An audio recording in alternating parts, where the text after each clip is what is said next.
अस्सलामुअलैकुम दोस्तों, इब्न माजा में है कि हजूर सल्लल्लाहु अलैहि वसल्लम ने अपने एक खुतबे का कम व बेश हिस्सा दज्जाल का वाक़या बयान करने और इससे डराने में ही सर्फ किया, जिसमें यह भी फरमाया कि दुनिया की इब्तदा से लेकर इंतहा तक कोई फितना दज्जाल से बड़ा ना होगा। तमाम अंबिया कराम अपनी अपनी उम्मतों को इससे आगाह करते रहे हैं। मैं सबसे आखिरी नबी हूँ और तुम सबसे आखिरी उम्मत हो। वो यकीनन तुम ही में आएगा। अगर मेरी मौजूदगी में आ गया तब तो मैं इससे निमट लूँगा, और अगर मेरे बाद आया तो हर शख्स को अपना आप इससे बचाना पड़ेगा। मैं अल्लाह ताला को हर मुसलमान का खलीफा बनाता हूँ। वो शाम और इराक के दरमियान निकलेगा, दाएं बाएं खूब घूमेगा। लोगों, अल्लाह ताला के बंदो, देखो देखो, तुम साबित कदम रहना। मैं तुम्हें इसकी ऐसी सिफ़त सुनाता हूँ जो किसी नबी ने अपनी उम्मत को नहीं सुनाई। वो इब्तदाई दावा करेगा कि मैं नबी हूँ, बस तुम याद रखना कि मेरे बाद कोई नबी नहीं। फिर वो कहेगा कि मैं खुदा हूँ, बस तुम याद रखना कि खुदा को इन आँखों से कोई नहीं देख सकता। हाँ, मरने के बाद दीदार बारी ताला हो सकता है। और सुनो, वो काना होगा और तुम्हारा रब काना नहीं। इसकी दोनों आँखों के दरमियान काफिर लिखा होगा, जिसे पढ़ा लिखा और अनपढ़ गर्ज हर ईमानदार पढ़ लेगा। इसके साथ आग होगी और बाग होगा। इसकी आग दरअसल जन्नत है और इसका बाग दरअसल जहन्नुम है। सुनो, तुम में से जिसे वो आग में डाले वो अल्लाह ताला से फरियाद रस्सी चाहे और सूरह काफ की इब्तदाई आयत पढ़े। इसकी वो आग इस पर ठंडक और सलामती बन जाएगी, जैसा कि खलीलुल्लाह अलैहिस्सलाम पर नमरूद की आग हो गई थी। इसका एक फितना यह भी होगा कि वो एक आराबी से कहेगा, अगर मैं तेरे मरे हुए बाप को जिंदा कर दूं, फिर तो तू मुझे रब मान लेगा। वो इकरार करेगा। इतने में दो शैतान इसकी माँ और बाप की शक्ल में ज़ाहिर होंगे और इसे कहेंगे कि बेटे, यही तेरा रब है, तू इसे मान ले। दज्जाल का एक फितना और होगा। वो एक शख्स को आरे से चिरवा कर उसके दो टुकड़े करवा देगा और अपने पैरोकारों से कहेगा कि देखना, अब मैं इसे दोबारा ज़िंदा करूँगा और ये मुझे अपना रब तस्लीम कर लेगा। इसके बाद वो इस शख्स को दोबारा ज़िंदा करेगा और इससे पूछेगा कि बता, तेरा रब कौन है? लेकिन वो कहेगा कि मेरा रब अल्लाह ताला है और तू खुदा का दुश्मन है। खुदा की कसम, अब तो मुझे पहले से भी बहुत ज़्यादा यकीन हो गया है कि तू ही दज्जाल है। दूसरी सनद से मरवी है कि रसूल सल्लल्लाहु अलैहि वसल्लम ने फरमाया, ये मोमिन मेरी उम्मत में सबसे ज़्यादा बुलंद दर्जे का उम्मती होगा। हज़रत अबू सईद खज़री रज़ी अल्लाह ताला अन्हु फरमाते हैं कि इस हदीस को सुनकर हमारा ख्याल ये था कि ये शख्स हज़रत उमर बिन ख़त्ताब रज़ी अल्लाह ताला अन्हु होंगे, और आप रज़ी अल्लाह अन्हु की शहादत तक हमारा यही ख्याल रहा। हजूर सल्लल्लाहु अलैहि वसल्लम फरमाते हैं कि इसका एक फितना ये भी होगा कि वो आसमान को पानी बरसाने का हुक्म देगा और आसमान से बारिश होगी। वो एक कबीले के पास जाएगा और कहेगा कि उसे वो खुदा माने, लेकिन वो इसकी बात मानने से इनकार कर देंगे और इसी वक्त इनकी तमाम चीज़ें बर्बाद और हलाक हो जाएंगी। इसके बाद वो दूसरे कबीले के पास जाएगा जो इसे खुदा मान लेगा।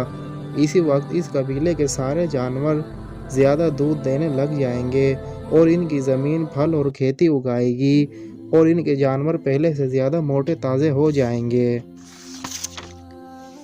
सिवाय मक्का के और मदीना के तमाम ज़मीन का दौरा करेगा। जब दज्जाल मदीने का रुख करेगा तो यहाँ हर राह पर फरिश्तों को खुली तलवारें लिए पाएगा। इसके बाद वो ज़रब आमर के पास ठहर जाएगा। फिर मदीना में 3 भूचाल आएंगे। इस वजह से जितने मुनाफिक मर्द और जिस कदर मुनाफिका औरतें होंगी वो सब मदीना से निकल कर इसके लश्कर में मिल जाएंगे और मदीना इन गंदे लोगों को इस तरह अपने से दूर फेंक देगा जिस तरह भट्टी लोहे के मेल कुचेल को अलग कर देती है। और इस दिन का नाम यौमुल खलास है। उम्मे शरीक रज़ी अल्लाह ताला अन्हा ने हजूर सल्लल्लाहु अलैहि वसल्लम से दरियाफ्त किया कि या रसूल अल्लाह, इस दिन अरब कहाँ होंगे? तो रसूल अल्लाह ने फरमाया, अवलन तो होंगे ही बहुत कम और अक्सरियत इनकी बैतुल मुक़द्दस में होगी। इनका इमाम एक साले शख्स होगा जो आगे बढ़कर सुबह की नमाज पढ़ा रहा होगा